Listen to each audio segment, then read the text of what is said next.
Well, let's talk about how your disease got arrested and you became an actor. Because for me, I mean, I just love this. And I think that you were, because now we've started to see more people that have had kind of gang activity. Even though you were never in a gang, you were just affiliated. You were respected by gang culture due to your Uncle Gilbert and everything. But, we're starting to see more people that have like hardy, gritty backgrounds being able to become actors. And it starts because most of the productions, they're like, we're doing this gangster story, we're doing this boys in the hood kind of story, and we need some authentic people on the set.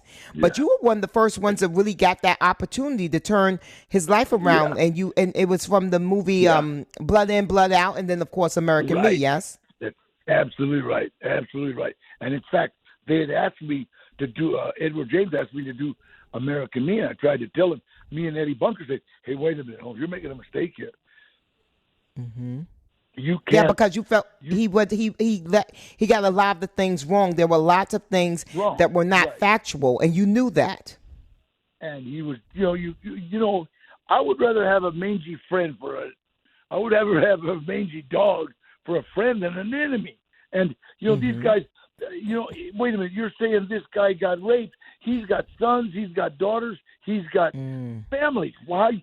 That's a lie. And Edward said, well, I wanted the young people to feel this would happen to them. And I said, you what? A lie? That's a lie.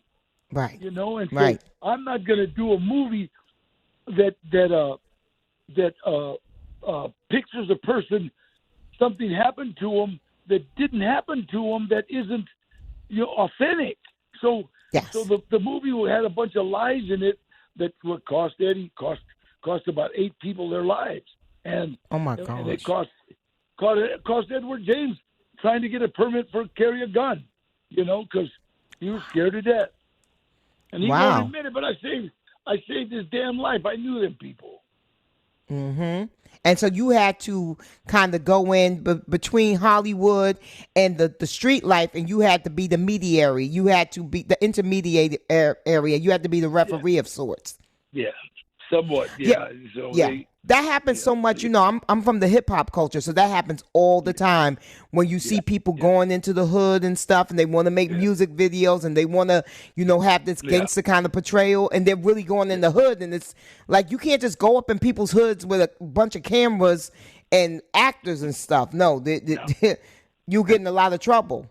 exactly, exactly. And it's so funny. It's like what I remember one time I was sitting with Ice. We and Ice Cube were sitting at a concert, and there was a little hip hop wannabe gangster was screaming and yelling, and we wanted to be a gangster so bad. And I said, you know what, Cube, what do you think that dude would do if I went over and slapped him in the mouth?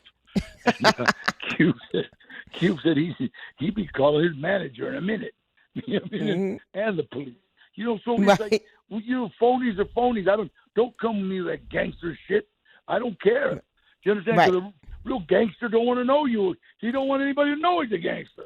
There you go. Talk that talk, You know? baby.